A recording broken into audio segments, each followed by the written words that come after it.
Support comes from the Missouri Forest Products Association, committed to conservation and careful management of the state's forests to make them more resilient and better habitats for wildlife. ChooseWood.com. From the St. Louis Public Radio Newsroom, this is The Gateway. It's Thursday, September 24th. I'm Wayne Pratt. Older Black St. Louis residents are concerned that the November election will present challenges to many North City seniors. They include longtime voters who wouldn't dare miss an election. I realized when I was in high school and certainly in college that politics controls virtually everything in our lives. In just a few minutes, St. Louis Public Radio's Andrea Henderson speaks with Black senior citizens about fears surrounding voting during the pandemic. Missouri Governor Mike Parson and his wife Teresa have tested positive for coronavirus.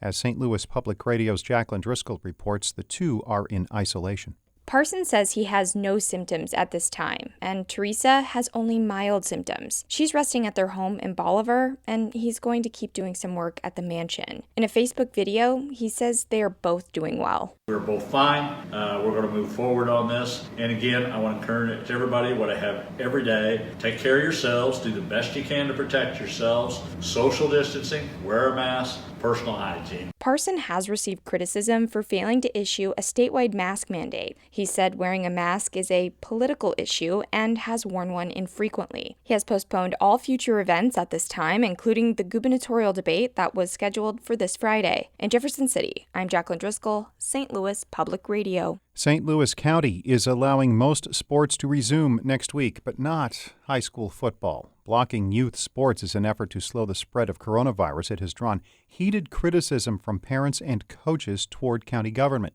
Some school districts are moving their high school football games out of the county. Parkway Athletic Director Mike Roth. We want to give our student athletes simply an opportunity to compete like any other high school team is competing around the St. Louis area. We feel it's safe for us in Parkway to do so, and we're, again, super excited for our student athletes and our coaches. County Executive Sam Page will allow all middle school sports to resume Monday, as well as low and moderate contact high school sports. That includes activities such as soccer.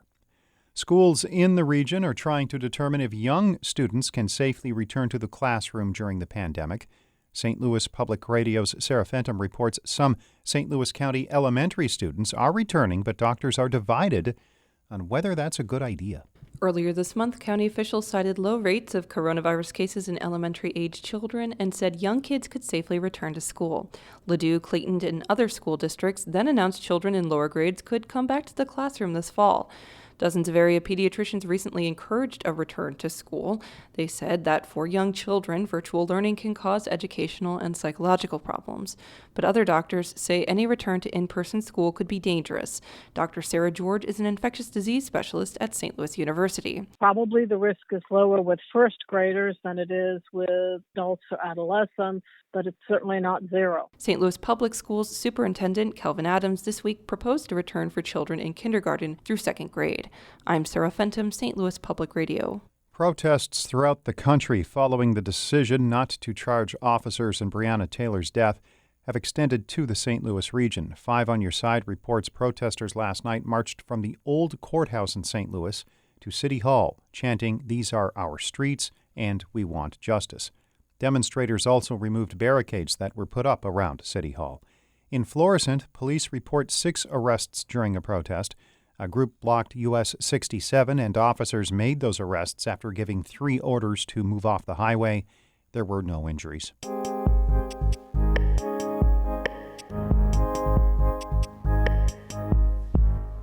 Some Black St. Louis senior citizens are worried it will be difficult to vote during the November election because of the pandemic. Some fear absentee or mail-in ballots will not make it to election officials on time. Others are worried officials will not have enough voting machines or poll workers in Black neighborhoods. As St. Louis Public Radio's Andrea Henderson reports, senior citizens say they are leery of the process, but hopeful Black people will still be able to vote. In the early 1960s, Louise Wilkerson's parents often spoke about politics and how it was important for Black people to vote.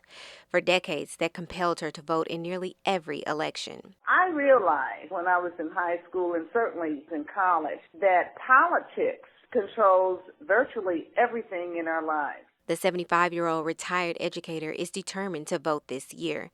But like many elderly Black North St. Louisans, she's worried that it will be hard to make sure that everyone who wants to vote can do so. Older Black voters typically like to vote at the polls. People in the high-risk category for contracting the virus, like those over 65, are encouraged to vote by mail or absentee ballot. But some worry that their ballots won't make it to the Board of Elections. Wilkerson says many voters will have to rely on the U.S. Postal Service to deliver their ballots. But when Postmaster General Louis DeJoy proposed cuts to the Postal Service, many people lost faith in the system. We've got Postmaster General DeJoy trying to kneecap the U.S. Postal Service. We've never had an attack on the Postal Service like this. This is outrageous. Alonzo Patrick is hopeful his absentee ballot will count too, but he is largely concerned about access to the polls in North St. Louis. The 80-year-old has been driving people to and from polls for about 40 years. Patrick says he's noticed that North St. Louis polling stations tend to have more problems than stations in other areas in the city. He says in the summer elections, some voters stood in lines for hours. Some of these polls that we visit by taking people to vote, and we see long lines. So what I decided to do is go inside and find out why those lines were so long. What I found out, we didn't have enough machines, we didn't have enough tellers, and the people that was checking off the people to vote was not in a hurry to do it. In March, the city had 105 polling stations. By the August primaries, there were 99. Gary Stoff, the St. Louis Board of Elections Republican director, says the city lost 6 polling stations because officials decided not to use senior citizen facilities as voting locations to help limit the spread of the virus. Alderwoman Pam Boyd is a Democrat who represents the 27th Ward.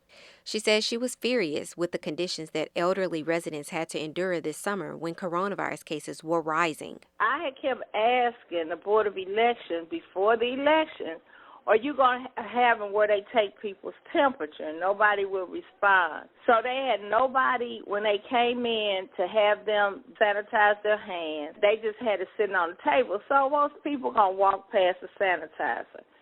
Then they didn't have the social distancing in there, and then they didn't have the people wearing the masks, the workers. Boyd and others in North St. Louis are worried that long lines at the polls is another example of how election officials in Missouri are making it hard for people to vote. Gina McClendon is director of Washington University's Voter Access and Engagement Initiative.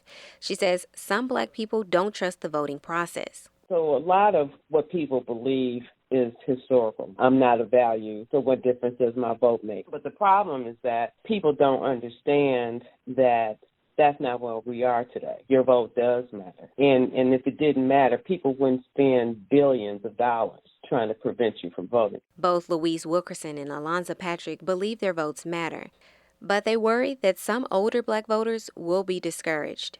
Patrick is also concerned that young Black people who have been marching to save Black lives won't take that same energy to the polls. I'm hoping that a lot of young folks out there marching, that they're going to encourage them to register for and cast a vote. Still, many Black voters are optimistic about the upcoming election and hope what can be a difficult experience will not stop Black people from voting. I'm Andrea Henderson, St. Louis Public Radio. Our David Casares edited that report. Shula Newman is the executive editor of St. Louis Public Radio. Music by Ryan McNeely of Adult Fur. I'm Wayne Pratt. From the St. Louis Public Radio Newsroom, this has been The Gateway.